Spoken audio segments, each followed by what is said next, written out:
Bonjour à tous, je m'appelle Roberto Castro, je suis étudiant à l'Université nationale autonome du Honduras, je suis le cours de littérature 3 et voici mon projet final que je vais vous présenter maintenant. Je vous parlerai de L'Avare, une œuvre de Molière très intéressante. Je vais d'abord vous parler un peu de la biographie de Molière, qui était Molière, et après, je vais vous raconter un peu comment se passe l'histoire de l'Avare, cette belle histoire que nous allons découvrir aujourd'hui.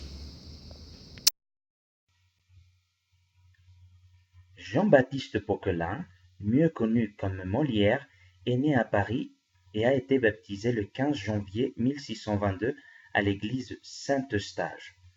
Il est mort le 17 février 1673 à l'âge de 51 ans dans la même ville où il est né.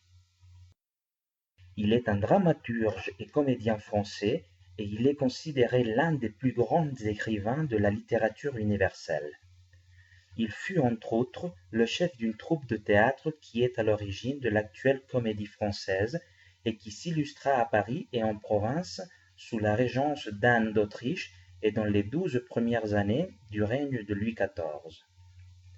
Contrairement à la plupart des auteurs de comédie de son temps, l'invention dramatique de Molière s'appuie peu sur l'imitation des modèles antiques ou étrangers. Après avoir commencé à adapter les Italiens, auxquels il reviendra de loin en loin, il se retournera à 2 reprises seulement vers le théâtre de Plaute. Pour le reste, il construit des intrigues originales en combinant divers schémas narratifs puisés ici et là, notamment dans le Décaméron de Boccace, les nouvelles de Straparoulou, de Scarron et les Fabliaux. Jean-Baptiste Poquelin est né dans la maison d'une famille où son père Jean, marchand tapissier, avait installé son fonds de commerce 2 ans plus tôt avant d'épouser sa mère Marie Cressé. Son grand-père paternel et son grand-père maternel, tous deux marchands tapissiers, exercent leur métier à Paris dans le voisinage, rue de la Lingerie. Il est également le cousin du prêtre catholique Jean Poquelin. Le petit Molière aura 3 frères et 2 sœurs, dont aucun ne survivra. À 10 ans, il perd sa mère.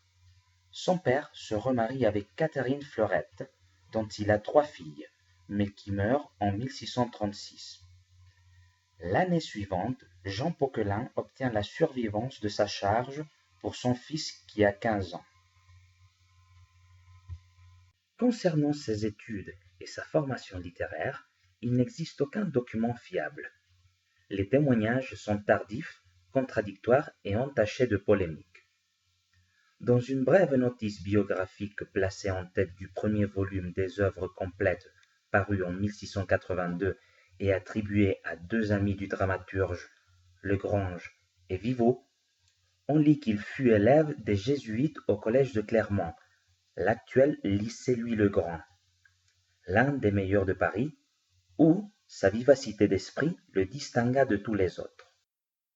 Jean-Léonard Le Gallois, sieur de Grimarest, qui en 1705 écrivit Une vie de M de Molière, en se fondant sur les conversations qu'il avait eues avec divers témoins, dont Jean Racine, Esprit-Madeleine Poquelin et surtout Michel Baron, lequel avait été élève de Molière pendant les 3 dernières années de sa vie, raconte qu'au collège Molière avait eu pour condisciples François Bernier et Claude-Emmanuel L'Huillier, dit Chapelle, fils naturel d'un riche conseiller au Parlement de Metz.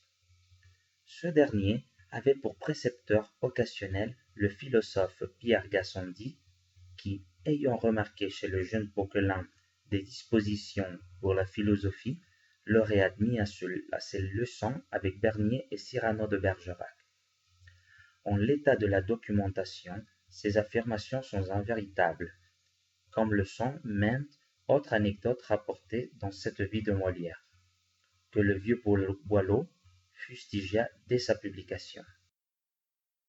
On peut seulement déduire de la lecture de ces pièces que Molière aurait été imprégné de gassendisme, philosophie atomistique mêlant épicurisme et scepticisme, et se serait plus particulièrement intéressé à la doctrine d'Épicure, exprimée sous sa forme la plus poétique, mais aussi la plus radicale, par Lucrèce, un auteur qu'il a d'ailleurs traduit et dont il reprendra quelques vers dans la Misanthrope.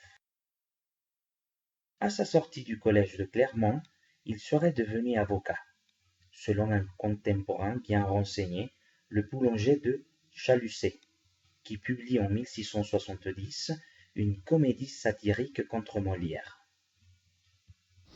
Voici donc une courte biographie de Jean-Baptiste Poquelin, mieux connu comme Molière.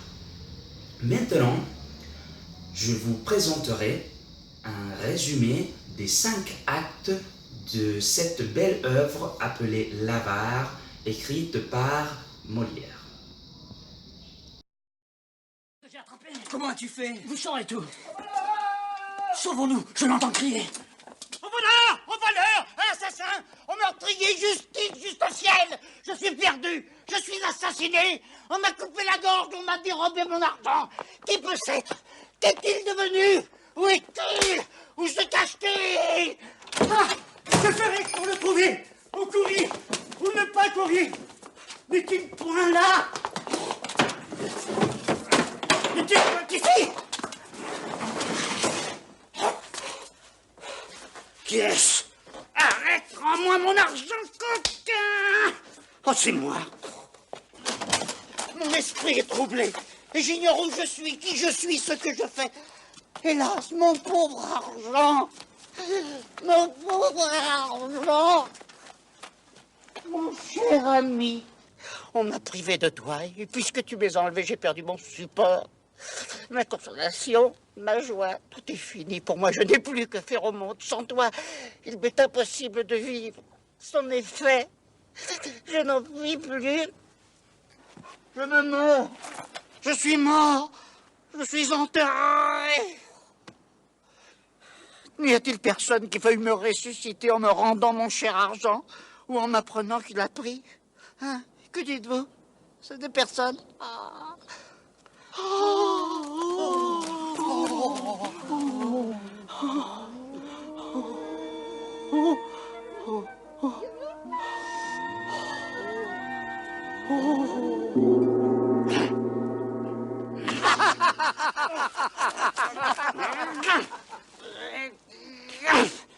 Il faut, qui que ce soit qui ait fait le coup, qu'avec beaucoup de soin, on ait épié l'heure.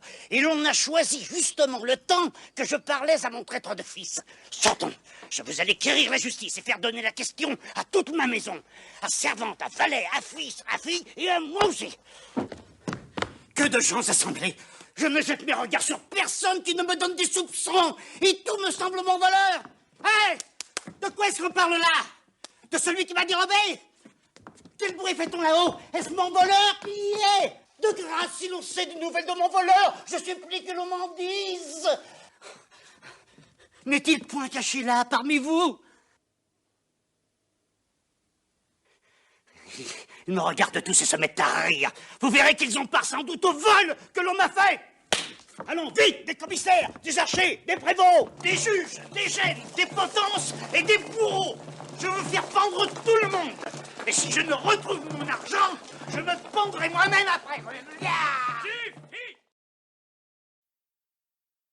L'Avare est une comédie de Molière en 5 actes, écrite en prose, jouée pour la première fois au théâtre du Palais Royal le 9 septembre 1668.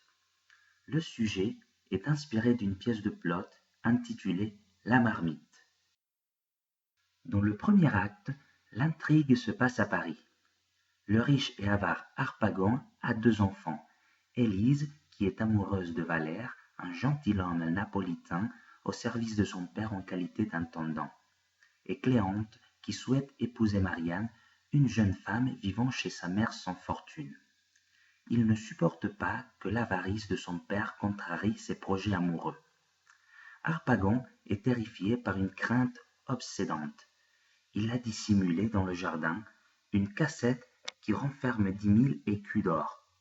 Il a peur qu'on la découvre et qu'on la lui vole. Suspicieux, il se méfie de tout le monde, même de ses enfants. Il va jusqu'à renvoyer la flèche, le valet de Cléante. Finalement, il leur dévoile ses intentions. Il va épouser Marianne. Élise est promise, sans apport de dos, à Anselme, un vieillard, et Cléante est destinée à une veuve. La jeune fille refuse énergiquement. Son père demande à Valère de la convaincre. Valère est rusé et prend Harpagon par la ruse dans un filet invisible. Dans le deuxième acte, Cléante, qui ne peut compter sur son père, a besoin d'argent de 15 000 écus. La Flèche, son valet, se charge de lui trouver un prêteur. Un intermédiaire l'informe des conditions qui relèvent de l'usure la plus outrancière. Révolté, il finit par découvrir que l'usurier n'est autre que son père. Une violente dispute les oppose. L'intrigante Frosine entre en scène. Elle persuade Harpagon que Marianne est une femme qui préfère les hommes âgés et qu'elle serait disposée à se marier avec lui. L'avare est ennuyé par le manque de fortune de la jeune femme, mais Frosine le convainc qu'une personne pauvre qui ignore les dépenses ne peut que lui convenir. L'intrigante veut se faire payer de ses services, mais Harpagon élude et s'en va. Au troisième acte, à l'occasion de la signature du contrat de mariage, Harpagon a invité Marianne à dîner. Il sermonne sa domesticité et en particulier Maître Jacques, pour que les dépenses soient limitées. Le cuisinier proteste. L'intendant Valère soutient l'avare et prône l'économie. Une vive algarade s'ensuit, au cours de laquelle Maître Jacques reçoit des coups de bâton, et dès lors ne songe plus qu'à se venger. Arrive Frosine, qui introduit Marianne dans la maison, nerveuse à l'idée de rencontrer son futur époux. Quand celui-ci paraît, il est dégoûté par son physique. C'est à ce moment que Cléante arrive. Elle reconnaît le jeune homme qui est l'objet de ses pensées. S'ensuit une conversation entre les amoureux, dans laquelle, à mots voilés, ils s'avouent leurs sentiments réciproques. Cléante retire une bague de grande valeur du doigt de son père et l'offre en son nom propre à celle qu'il aime. Harpagon n'a pas véritablement compris la situation.